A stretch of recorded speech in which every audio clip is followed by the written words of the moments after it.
औज़ुबिल्लाहिमिनश्शैतानिर्रजीम बिस्मिल्लाहिर्रहमानिर्रहीम अस्सलाम वालेकुम वरहमतुल्लाहि वबरकातुहू। Hello friend, hello EFMS family. उम्मीद है कि आप सभी ठीक होंगे, खैर वफीयत के साथ होंगे। एक बार फिर आपको इंट्राडे ट्रेडिंग के इस एपिसोड में हम वेलकम करते हैं और आज हम फोरकास्ट करने वाले हैं कि गोल्ड आज अपनी नौयत के लिहाज से कैसा रहेगा।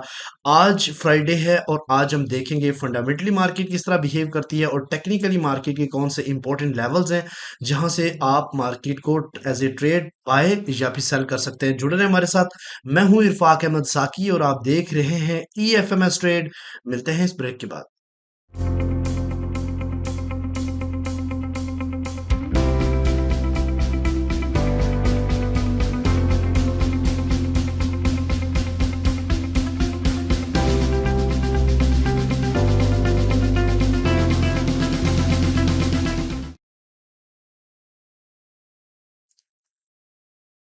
वेलकम फ्रेंड, अगर आप न्यू है और अभी तक आपने हमारा चैनल ईएफएमएस ट्रेड सब्सक्राइब नहीं किया तो सबसे पहले चैनल को सब्सक्राइब कर लें, बेल आइकन पे क्लिक कर लें ताकि रोजाना की अपडेट आपको मिले। उसी टाइम वीडियो देखें और ट्रेड को प्लान कर सके। गाइस, इसके अलावा अगर आप चाहते हैं कि आप हमारे प्रीमियम का हिस्सा मिले बने, कल के दिन अल्हम्दुलिल्लाह हमने बहुत ही अच्छे सेटअप दिए और वहाँ प्रॉपर स्टॉप लॉस और टेक प्रॉफिट के साथ सिग्नल मिले और वो भी फ्री। आप इस नंबर पे मैसेज करें, हमारी टीम आपको गाइड करेगी कि आप किस तरीके से हमारे प्रीमियम का हिस्सा बन सकते हैं। इसके अलावा अगर आप सीखना चाहते हैं फॉरेक्स ट्रेडिंग को और सीख के पैसा बनाना चाहते हैं, जो कि मैं रेकमेंड भी करता हूं, तो आपको एडवांस कोर्स फंडामेंटल में आना चाहिए। बेसिक टू एडवांस और एडवांस टू फंडामेंटल कोर्स करना चाहिए और जिसके बाद आपको सर्टिफाई भी किया जाएगा और आप एक जबरदस्त ट्रेडर बन के निकलेंगे। जिन लोगों ने हमारा कोर्स किया, अल्हम्दुलिल्लाह उनकी एक्यूरेसी बहुत ही अच्छी हो चुकी है। तो गाइस, सबसे पहले आज देखते हैं कि रात को जो एफओएमसी हुई है उसमें रेट कट्स के हवाले से अगर आप देखें तो जो दिसंबर में रेट कट होना है जिसकी डेट अभी 33 दिन बाकी हैं और वो जो डेट है 18 दिसंबर 2024 में, उसकी जो प्रोबेबिलिटी है वो 86.5% तक जा पहुंची है रेट चेंज की। तो इसका मतलब है कि रेट कट्स अगेन हो सकते हैं, पॉसिबिलिटी है रेट कट्स अगेन होने की। नो चेंज सिर्फ 13.5% है, बट 86.5% की प्रोबेबिलिटी जो है ना वो 25 बीपीएस रेट कट्स करने की है। अगर ये रेट कट्स अगेन हो जाते हैं दिसंबर में तो ये थर्ड टाइम होगा इस साल का रेट कट्स, जिसकी वजह से डीएक्सवाई को एक झटका मजीद लग सकता है। इसी वजह से गोल्ड रात को मजीद सेल की तरफ नहीं गया, पुल बैक कर गया। इसकी सबसे बड़ी बात वजह यही थी कि रात को जो 12 बजे एफओएमसी थी। इसके अलावा गाइस, अगर हम कॉइन कोडेक्स में जाके देखें तो चूंकि गोल्ड का अभी जो ट्रेंड है वो बेरिश है, जिसकी वजह से जो प्रिडिक्शन किया जा रहा है कि मार्केट जो है ना वो 3436 तक भी जा सकती है और मोर एवर 2200 के एरिया को भी टच कर सकती है। ठीक है, तो अगर हम आज के टेक्निकली चीज़ों को अंडरस्टैंड करने की कोशिश करें और उससे पहले फंडामेंटली देखें आज अपडेट क्या है, तो चूंकि आपको पता है कि आज है फ्राइडे और फ्राइडे वाले दिन बहुत रेयर ट्रेड्स हम करते हैं और करवाते भी हैं। और अभी गाइस, एक मोस्ट इम्पॉर्टेंट चीज़ कि आज के दिन चूंकि एक रात के 12 बजे थी एफओएमसी जो कि हो चुकी है, इसकी डिटेल इंशाल्लाह ताला हम अपने ग्रुप में अपडेट करेंगे आज के दिन। उसके अलावा 5:30 पे कोर रिटेल सेल का डाटा आएगा।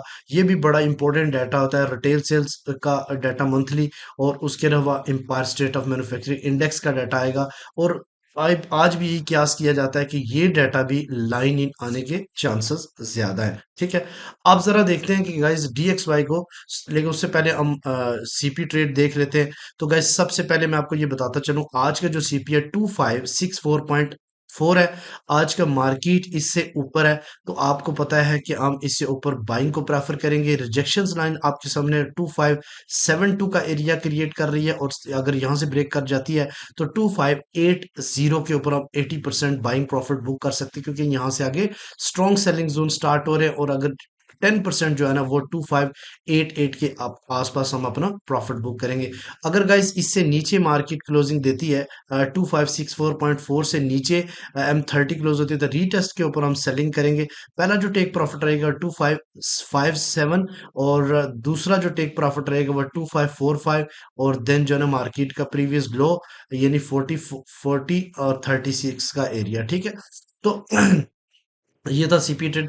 डीएक्सवाई के ऊपर चलते हैं तो गाइस एक चीज बताऊं, एफओएमसी की वजह से मार्केट ने इतना रिजेक्शंस दी है। एच फोर देखिए तो डाउन साइड की तरफ आ रहा है, लेकिन ये प्रीवियस जो कैंडल है इससे अगर इस चूंकि मार्केट इस टाइम सेलिंग जोन में है और ऊपर से एक दो तीन फोर्थ टाइम रिजेक्ट हुई है, एक हाई बनाया मार्केट ने 107 का और मार्केट रिजेक्ट हुई है, और अगर तो एच फोर बंद हो जाता है 106.6 से नीचे तो फिर इस लो यानी 106.4 और 106 के आसपास इन दो एरिया से अगेन बुलिश हो सकता है।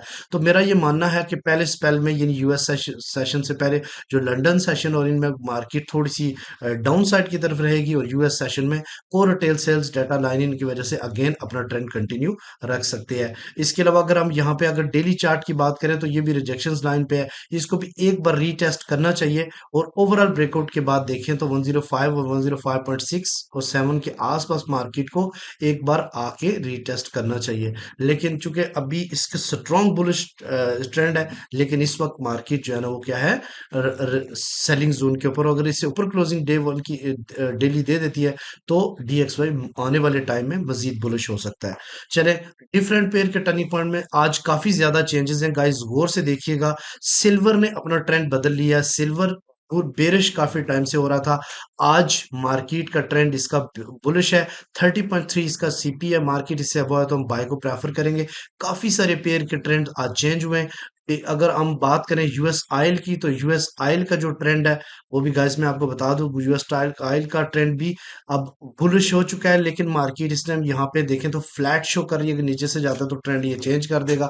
68.3 जो है ना इसका टर्निंग पॉइंट है, मार्केट इससे नीचे है तो हम सेलिंग को प्रेफर करेंगे।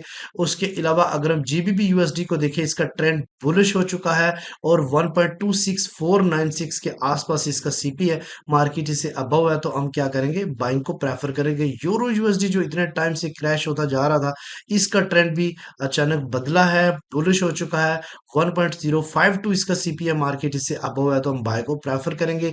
बिटकॉइन जो इतने टाइम से हाई हाई लगा रहा था, इसका ट्रेंड बेरिश हो चुका है, मार्केट इससे नीचे है 88,532, इसका मतलब ये नहीं तो इससे नीचे हम सेल करेंगे, इससे ऊपर जाएगी H4 क्लोज करेगी तो रीटेस्ट के ऊपर हम बाय करेंगे, इतना टॉप के ऊपर हम बाइंग को प्रेफर नहीं करता मैं। उसके अलावा अगर हम बात करेंगे यूएसडी जेपीवाई तो इसका ट्रेंड स्टिल अभी बुलिश है, और 156.3 बहुत ऊपर मार्केट ने लगा दिया 156.7 का, तो इससे अबव अगर ये कैंडल इससे नीचे क्लोज करेगी तो सेल करेंगे, और अगर ऊपर रहेगी तो हम बाइंग की तरफ ही रहेंगे।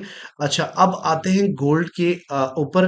तो सबसे पहले गाइस मैं आपको ये बताता चलूं, गोल्ड का जो चार्ट है डेली का, उसके ऊपर हम बात करते हैं, फिर उसके बाद H1 स्टोरी के ऊपर डिस्कशन करेंगे। गाइस ये आपके सामने डेली का चार्ट मौजूद है, आपको याद होगा कि मैंने आपको बताया था कि मार्केट 2683 से अगर नीचे क्लोजिंग दे एग्रेसिव सेल की तरफ जा सकती है, और मार्केट ने वही किया, एग्रेसिव सेल शो किया। कल भी मार्केट ने ये वाली, आपको याद है मैंने कल बताया था कि यहाँ पे एक फेयर वैल्यू गैप मौजूद है जो कि 47 से शुरू हो रहा है और 30 तक जाता है, तो मार्केट ने इसको पिन किया और अपसाइड की तरफ मूव हो गई। लेकिन मोस्ट इंपॉर्टेंट सरप्राइजिंग चीज ये है कि मार्केट ने ये जो स्ट्रॉन्ग बाइंग जोन था जो बाद में रेजिस्टेंस पे कन्वर्ट हुआ, ये अभी तक ब्रेक नहीं कर पाई। अगर मार्केट डेली की कैंडल 2590 से ऊपर क्लोज करेगी तो मार्केट को आप कह सकते हैं कि अब ये जो है ना वो 2620 या 30 की तरफ जा सकती है, लेकिन जब तक इससे नीचे है, अब ये एरो देख लें कि मार्केट को आप सेल की नजर से ही देखें, लेकिन अगर इससे ऊपर क्लोजिंग होगी तो फिर हम डिप से बाय को प्रेफर करेंगे। आज के दिन भी मार्केट क्या कर सकती है, एक बार फिर 2548 के आसपास चांसेस है कि मार्केट आके फिर अगेन आप साइड की तरफ जाने का जाए। ठीक है, तो ये आपको मैं इंशाल्लाह H1 स्टोरी के ऊपर बता दूंगा कि कहाँ कहाँ से आपने जो है ना वो करना है। ट्रेंड मार्केट का इस टाइम डेली का भी बेरिश हो चुका है। ठीक है, अच्छा गाइस अब चलते हैं H1 स्टोरी के ऊपर। H1 स्टोरी के ऊपर कल मैं थोड़ी सी आपको बताऊं कि कल गाइस मैंने आपको बताया था कि ये ब्रेक होने के बाद मार्केट को आपने कहीं से बाय नहीं करना, बाय अगर करना भी हुआ तो आपको एक दो लेवल बताए थे, एक 2550 और एक 2520। तो 2550 पे मार्केट गई, मार्केट ने अच्छा खासा आपको 100 पिप्स का एक मूव दिया, यानी 60 तक मार्केट आई, फिर इसको मार्केट ने ब्रेक किया। देखिए सेकंड टाइम जब जाती है तो उस टाइम आपको ग्रेज करना चाहिए, चाहिए अगर उसी लेवल पे मार्केट अगेन आती है। तो मार्केट ने एक स्ट्रॉन्ग कैंडल के साथ ब्रेक किया और फिर उसके बाद इस एरिया तक गई है 36-37 तक, और फिर एक स्पाइक लेके मार्केट ने इसको अपर क्लोजिंग दे दी और फिर यहां से हमने स्विंग बाय चलाई है अल्हम्दुलिल्लाह, जिसका टीपी 70 था, जो कि 200 पिप्स का कल हमारा बाइंग प्रॉफिट भी हुआ। अगर आप हमारे स्विंग मेंबर हैं तो कमेंट सेक्शन में अपनी राय का इजहार जरूर कीजिए, ठीक है। तो गाइस उसके बाद अल्हम्दुलिल्लाह अभी देखो ये रीटेस्ट एरिया था। मैंने बहुत पहले बता दिया था कि यहाँ से मार्केट जो है ना, जितना भी इसने डाउन साइड की तरफ गई 78 इसका 50% रिट्रेसमेंट है, और एग्जैक्टली मार्केट ने 78 लगाया और फिर अगेन ड्रॉप हो गई। यहाँ पे बेरिश इनगल्फिंग बनाई है मार्केट ने, और मार्केट उस वक्त से डाउन साइड की तरफ ही है। तो गाइस ये रीटेस्ट एरिया जो कि 2570 से लेके 2577 के दरमियान में, यहाँ पे आपने बाइंग नहीं करनी, यहाँ पे आपने बाय प्रॉफिट बुक करना है और बार बार सेल को स्कैल्प कर सकते हो इस एरिया से, ठीक है। अब क्या हो सकता है आगे कि मार्केट अगर इधर से रिजेक्शन होगी, ये लो जो मार्केट ने 63 लगाया, अगर ये ब्रेक करके अगर अगर डाउन साइड की तरफ क्लोजिंग दे देती है, तो फिर अगेन ये जो एक्टिव फेयर वैल्यू गैप है इसको मार्केट टेस्ट करने जा सकती है। और ये एरिया जो है ना 2551 से लेके 2547 के दरमियान में एक फेयर वैल्यू गैप मौजूद है, और एक प्रीवियस जो है ना वो हमारी सपोर्ट भी है। और अगर इससे नीचे क्लोज हो गई तो एक और सपोर्ट बता देता हूँ, 2535 ये सपोर्ट लाइन है, और अगर इसे ब्रेक किया तो ये वाला एरिया है आज के रिकमेंडेड बाइंग का 2517 और 2513, और फिर इसके बाद 2503 और 2498 का एरिया भी आपके सामने मौजूद है। और अगर H1 गाइस, चूंकि फ्राइडे है तो मार्केट किसी भी तरफ मूव कर सकती है, और अगर आज H1 क्लोज हो जाता है 2570 से ऊपर, फिर ये ऊपर सेलिंग फेयर वैल्यू गैप है जिसको मार्केट टैप कर सकती है, और आपको एक बार फिर जो है ना वो यानी ऊपर क्लोजिंग करे, रीटेस्ट करके अगेन इस तरफ बंद हो, तो फिर आपने क्या करना है, इस रिजेक्शन लाइन यानी 2590 से आपने सेल अटेम्प्ट करनी है। और दूसरी जो सेल अटेम्प्ट करनी है वो 25, सॉरी में ये मिस्टेक हो गई है, ये बेसिकली 2607 और 2615 का एरिया मैं सेट कर लेता हूँ, ठीक है। एक मिनट दीजिएगा। अच्छा, तो ये 2607 और 2615 से, और 2620 और 27 के एरिया से आप कोर सेलिंग भी देख सकते हो। तो आई होप कि आज के सारे लेवल्स और इंपॉर्टेंट मैंने आपको बता दिए। अगर आप बाइंग में, तो आप सेलिंग की जगह पे अपना बाइंग प्रॉफिट बुक कर सकते हैं, और अगर आप सेल में हैं तो आप बाइंग की जगह पे आप अपना सेल प्रॉफिट बुक कर सकते हैं। तो ये सब इसलिए मैं बनाता हूँ कि हम चूंकि इंट्राडे ट्रेडर हैं तो हमने बाइंग भी करनी होती है और सेल भी करना होता है, ठीक है। तो इसी वजह से आपको दोनों साइड पे फायदा हो जाता है। अच्छा, अब आते हैं जनाब H4 के ऊपर। H4 के ऊपर देखें तो गाइस एग्जैक्टली मार्केट में, को मैंने बताया था कि यहां से ब्रेक अगर हुआ तो ये रेड आप एरो देख रहे हैं, एग्रेसिव सेल होगा। तो देखिए एग्रेसिव सेल देखने को मिला, चांस ही नहीं मिला लोगों को बाय करने का। यहां पे मार्केट ने फेयर वैल्यू गैप को टैप किया, मार्केट अपसाइड की तरफ आई, फिर आपने देखा कि 76 और 78 का मार्केट का 50% रिट्रेस था, जिसमें एग्जैक्टली मार्केट ने टच करके अगेन डाउन साइड की तरफ गई। आज के दिन मार्केट क्या कर सकती है, यूएस सेशन तक तो रेंज बाउंड रह सकती है, फिर ये डिप लगा के अपसाइड की तरफ भी मूव कर सकती है। लेवल्स आपको बता देता हूं, मोस्ट इंपोर्टेंट जिसको आपने देखना है, सपोर्ट मार्केट की 2553 पहली है, 2535 दूसरी, और 2524 और 20 का एरिया तीसरा सपोर्ट है। पहली रेजिस्टेंस 2578 है, दूसरी 2592, और फिर 2606 और 10 का एरिया। ये वो एरिया है जहां से आपको लाजमी 50 कम से कम पिप्स आपको मिले अगर इस जगह का आप वेट कर लेते हैं ट्रेड के लिए। उम्मीद है कि आज की वीडियो भी आप भरपूर तरीके से लाइक और शेयर करेंगे, जिस तरीके से आप लोगों का प्यार EFM एस्ट्रेट के साथ है वो एडोरेबल है। Thank you very much, love you all, अस्सलाम वालेकुम।